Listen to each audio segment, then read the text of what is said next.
one of the first products to hit the market from the Foundation Company is the Wise Man, and many people, find the story behind this to be a bit of a mystery, right? Yeah. But I think it does talk a lot about, what you learned in your years in Nicaragua. It's an opportunity, as you said, a canvas for you to share a story, a very famous folktale, what that means to the culture of Nicaragua, and to try to bring consumers of cigars to have a greater level of appreciation for the culture that people hold so dear, that actually make this product.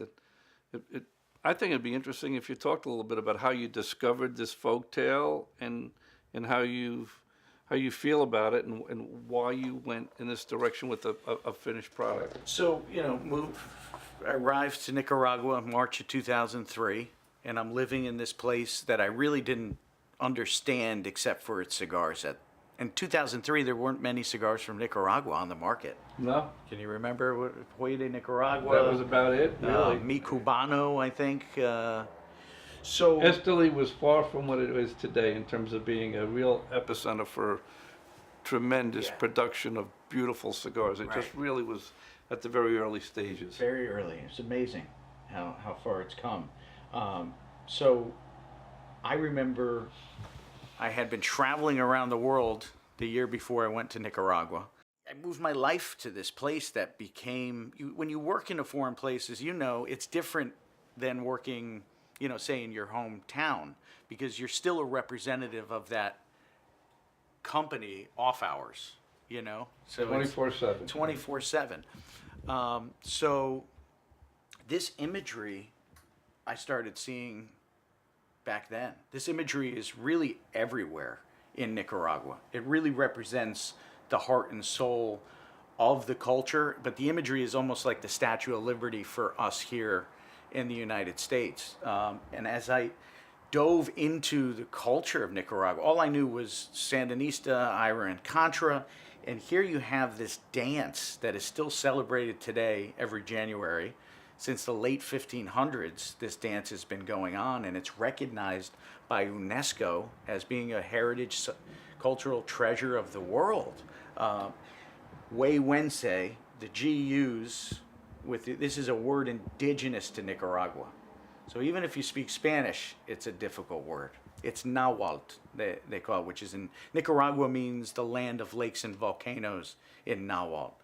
Huehuense means the wise man.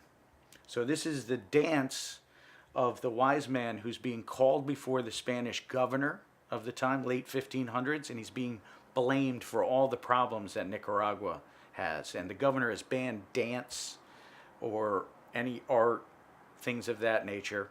And the Huehuense uses satire to make the Spanish governor look like an idiot. Right. And by the end of the story, he's convinced one of his sons says he's rich, the other one's saying he's poor. He convinces his son to marry the Spanish governor's daughter at the end. But it's an interesting critique on what was going on, when the Spanish came to Nicaragua. Still has tremendous relevance today in our own society. Yeah, tremendous. The original fake news. And that's why people relate to it so much within the Nicaraguan culture. So I knew for my first blend debuting in the market, I wanted to do a cigar that was all Nicaraguan. I really wanted to express to connoisseurs, throughout the world and in the market, really what this place has meant to me.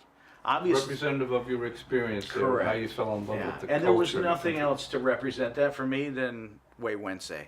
Obviously, I knew the word would be very difficult for people to pronounce, but for me, it was more of a passion project, being the first project also, that people needed to know this word. Whether they can pronounce it or not, it has an allure, and for me, it's a very important word, understanding Nicaragua.